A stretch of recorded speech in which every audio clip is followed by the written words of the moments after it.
12 kebiasaan hidup minimalis di rumah Jepang. Sebelum lanjut, pastikan Mom semua klik tombol subscribe, share dan like dulu ya, agar channel ini bisa lebih berkembang, bermanfaat buat lebih banyak teman-teman yang lain. Terima kasih dan yuk lanjut deh. Halo Mom semua, semoga semuanya sehat selalu ya. Rumah itu harusnya jadi tempat paling aman buat istirahat. Tapi entah kenapa, banyak rumah justru terasa melelahkan. Baru duduk sebentar, mata sudah diserang tumpukan barang, pikiran ikut penuh, hati ikut sesak. Mau rapiin tapi capek duluan, mau cuek tapi rasanya bersalah. Akhirnya kita tinggal di rumah sendiri, sambil mikir, kok rumah makin kecil ya? Padahal luasnya tidak berubah. Yang berubah cuma jumlah barang dan drama di dalamnya. Disinilah kebiasaan hidup minimalis ala rumah Jepang jadi penting.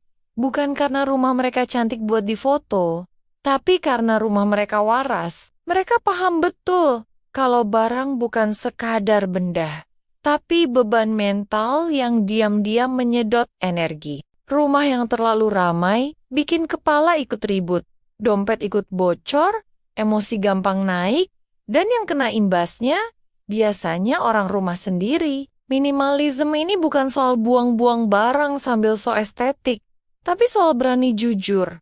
Mana yang dipakai, mana yang cuma bikin kita capek setiap hari. Fenomena ini dekat banget sama kehidupan kita, terutama yang tiap hari ngurus rumah, keluarga, dan isi kepala sendiri. Banyak yang merasa stres tanpa tahu sebabnya. Padahal sumbernya nongkrong manis di sudut rumah.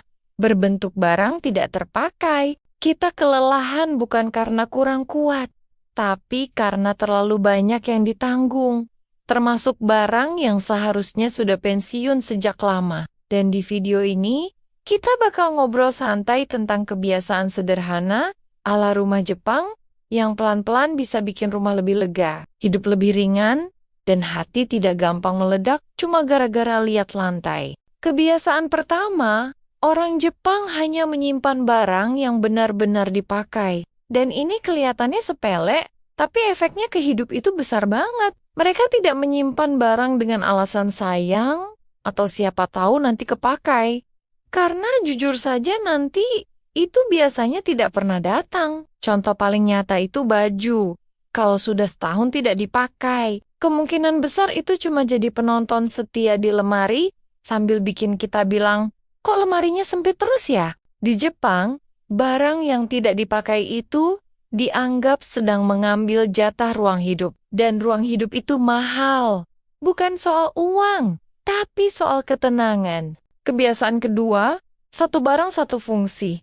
Dan ini sering bikin kita ketawa sambil nyadar diri sendiri. Di dalam rumah kita kadang, satu kursi bisa jadi tempat tas, tempat jaket, tempat baju yang katanya masih bersih, tapi juga belum tentu. Bahkan kadang jadi tempat laundry dadakan. Orang Jepang menghindari ini karena barang yang fungsinya bercabang-cabang itu ujungnya bikin hidup ribet. Kursi ya buat duduk, meja ya buat kerja, bukan buat numpuk semua masalah hidup kita. Kebiasaan ketiga, lantai harus bersih dan kosong. Bukan karena perfeksionis, tapi karena lantai itu jalur hidup. Di rumah Jepang jarang sekali kita lihat barang di lantai, karena begitu lantai penuh, rumah langsung terasa sesak dan orang gampang emosi. Coba perhatiin sendiri, begitu kaki sering nyandung barang, tiba-tiba kita jadi gampang ngomel. Padahal yang salah bukan orangnya, tapi ember di lantai. Kebiasaan keempat, mereka sangat hemat dekorasi. Dan ini bukan karena rumah Jepang tidak estetik. Justru mereka paham betul kapan harus berhenti. Satu vas bunga sudah cukup, satu lukisan sudah cukup, karena kebanyakan dekorasi itu bukan bikin tenang tapi bikin mata capek. Rumah itu bukan galeri seni yang harus dipamerin ke semua tamu, tapi tempat kita pulang dengan wajah lelah tanpa perlu jaim.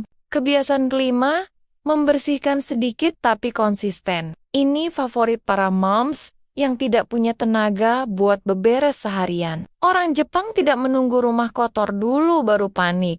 Mereka bersih-bersih dikit setiap hari. Lap meja sebentar, sapu sedikit, Beresin satu sudut, hasilnya rumah tidak pernah benar-benar chaos. Bandingkan dengan sistem kita yang nunggu weekend lalu capek sendiri, sambil bilang, kok rumah ini tidak ada habisnya ya?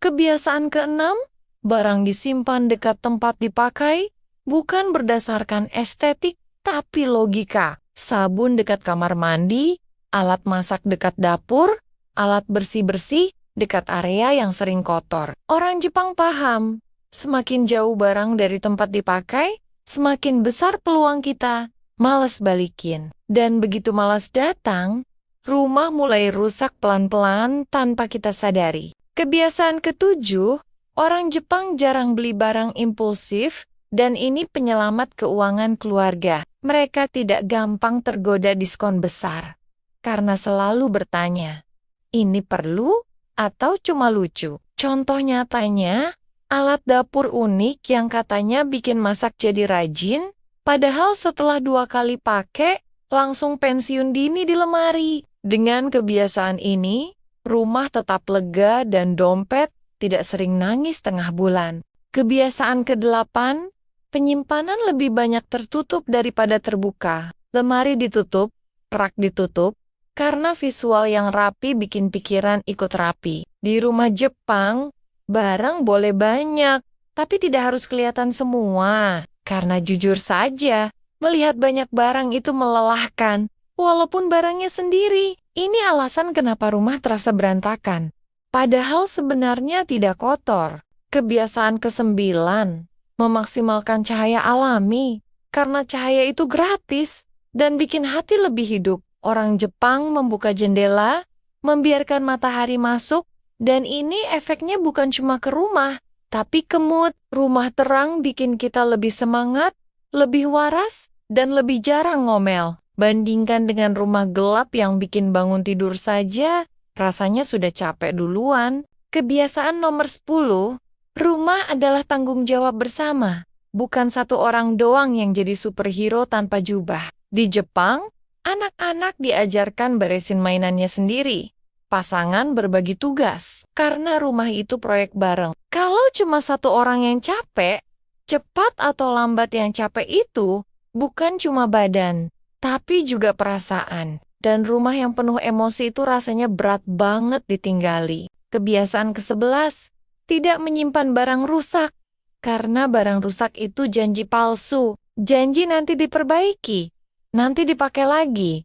Tapi nyatanya cuma pindah dari satu sudut ke sudut lain. Orang Jepang percaya barang rusak itu menyimpan energi tertunda. Dan setiap kali kita lihat, rasanya seperti diingatkan pada pekerjaan yang tidak pernah selesai. Lebih baik dilepas daripada jadi beban mental gratis. Kebiasaan ke-12, rumah dianggap tempat istirahat jiwa, bukan tempat lomba atau pamer pencapaian. Rumah Jepang tidak sibuk membuktikan apa-apa ke orang lain.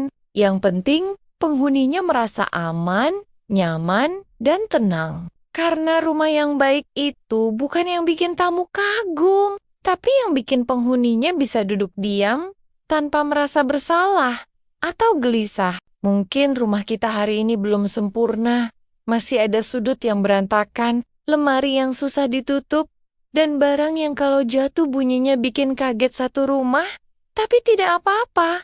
Karena rumah bukan lomba pamer, rumah itu tempat kita pulang sambil narik napas panjang dan bilang ke diri sendiri, akhirnya sampai juga. Dan tenang itu tidak selalu datang dari rumah besar.